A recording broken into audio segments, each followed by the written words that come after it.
বুঢ়া পাহাৰত ভয়ংকৰ ভূমিস্খলন। মাজনিশা পাহাৰৰ পৰা খহিল প্ৰকাণ্ড শিল মাটি। পথত উভালি পৰিল প্ৰকাণ্ড গছ। বন্ধ হৈ পৰিল ৩৭ নং ৰাষ্ট্ৰীয় ঘাইপথ। নেৰানেপেৰা বৰষুণৰ ফলত মঙলবাৰে নিশা ভয়ংকৰ ভূমিস্খলন হয় কাজিৰঙাৰ বুঢ়া পাহাৰত। নিশা প্ৰায় ২ বজাত চিৰাং চাহ বাগিচাৰ সমীপৰ পাহাৰৰ পৰা পথত বাগৰি পৰিল প্ৰকাণ্ড শিল মাটি গছ। নিশাৰ ৰাষ্ট্ৰীয় ঘাইপথত আবদ্ধ শতাধিক গাড়ী। ভূমিস্খলনৰ বাবে ৩৭ নং ৰাষ্ট্ৰীয় ঘাইপথত নিশাৰে পৰা আবদ্ধ হৈ পৰিল শতাধিক যান বাহন। গাড়ীৰ ভিতৰত পথৰ মাজতেই নিশা কটাবলগীয়া হয় বহু যাত্ৰীয়ে। পুৱা ৰাষ্ট্ৰীয় ঘাইপথ কৰ্তৃপক্ষ, SDRF আৰু বন বিভাগৰ যৌথ প্ৰচেষ্টাত পথ মুকলি কৰাৰ চেষ্টা চলোৱা হয়। পুৱা প্ৰায় ৭ বজাত পথটোৰ এটা অংশ মুকলি কৰি ব্যৱস্থা কৰা হয় যান বাহন চলাচলৰ। গোটেই পাহাৰৰ মাটি খতি গছে শিলে চব খহি আহিল ৰাতি প্ৰায় ১:৩০মান বজাৰ পৰা। তেতিয়াৰ পৰা এতিয়া কামত লাগি আছে, এতিয়ালৈকে হেৰি হোৱাই নাই আৰু। যাতায়াত ব্যাহত হৈছিলে, এতিয়া অলপ ছাইড কৰি পেলাই বহু গাড়ী হেৰি কৰি এৰি দিয়া হ'ল। এতিয়া আকৌ সেই কামত লাগি আছে, আকৌ 2 চাইডে এতিয়া ব্লকেই হৈ আছে গাড়ী। ডাঙৰ শিলটো আঁতৰাবলৈ এতিয়া 3খন JCB লগাই আছোঁ, এতিয়াও পাৰা নাই। এতিয়া কি কৰিব পাৰে এইটো ডাঙৰ ঊৰ্ধ্বতন কৰ্তৃপক্ষইহে জানিব। বানত বুৰিল কাজিৰঙাৰ বিভিন্ন অঞ্চল। কহৰা নদীৰ বাঢ়নি পানীত নেপালী গাঁৱত আতংক।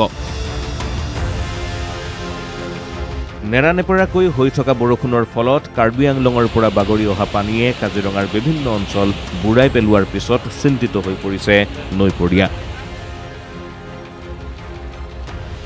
বাঢ়নি পানীত গ্ৰামাঞ্চলৰ বহু পথ বুৰ যোৱাৰ লগতে একাংশ লোকৰ ঘৰতো সোমাইছে পানী।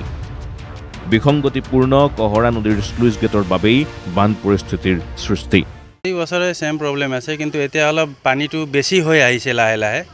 বিশেষকৈ চুইচ গেটৰ প্ৰব্লেমৰ কাৰণে হৈছে যেন লাগে। আগত এনেকুৱা পানী নহয়, আমি সৰুৰ পৰা দেখি আহিছোঁ। কিন্তু এতিয়া ডাঙৰ বৰষুণ এটা দিলে একদম ঘৰতে সোমাওঁ। মোৰ এই ঘৰৰ এতিয়া বুৰু অৱস্থা আৰু লাষ্টৰ চিৰিটোত অকণমান 2 ইঞ্চি পানী উঠিলে ঘৰৰ ভিতৰতে সোমাই গ'লেহেঁতেন। গোহালিটো গোটেই বুঢ়াই শেষেই আৰু, অৱস্থা নাই আৰু। গোটেই গাঁৱৰ মানে অৱস্থা বেয়া আৰু। এতিয়া ৰাস্তা গোটেই বুৰি গৈছে, একদম ৰাস্তা খোজকাঢ়িবলৈ অৱস্থা নাই, দেখিছে নহয় এয়া গোটেই। এতিয়াতো অলপ কমিছেহে, অথনি ইমান পানী আছিলে, কঁকাল পানী। অৱস্থা বেয়া আৰু একদম, মানে কি ক'ব আৰু, বহুত সমস্যা আমাৰ। বানত বুঢ়া বিদ্যালয়ৰ বন্ধ হ'ল পাঠদান।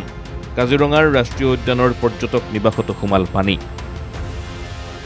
গৰমৰ বন্ধৰ পাছত বিদ্যালয়ৰ পাঠদান আৰম্ভ হোৱাৰ সময়তেই কাজিৰঙা নেশ্যনেল পাৰ্ক হাইস্কুলত বানৰ বাবে ব্যাহত হৈ পৰিল পাঠদান। বিদ্যালয়খন বানত বুৰ যোৱাত বন্ধ হৈ পৰিছে পাঠদান প্ৰক্ৰিয়া।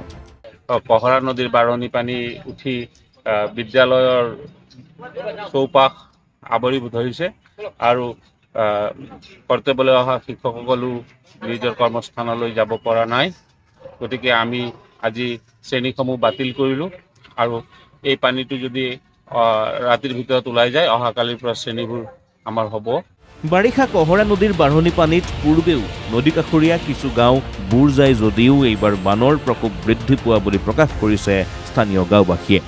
বিসংগতিপূৰ্ণ স্লুইচ গেটেই ইয়াৰ মূল কাৰণ বুলি ক'ব খোজে একাংশই। তেনে ক্ষেত্ৰত বান প্ৰতিৰোধৰ বাবে যাৱতীয় ব্যৱস্থা গ্ৰহণ কৰিবলৈ চৰকাৰক আহ্বান জনাইছে ৰাইজে। কাজিৰঙাৰ পৰা পীযুষ দাস আৰু কলিয়াবৰৰ পৰা পংকজ শইকীয়াৰ ৰিপৰ্ট, NKTV+।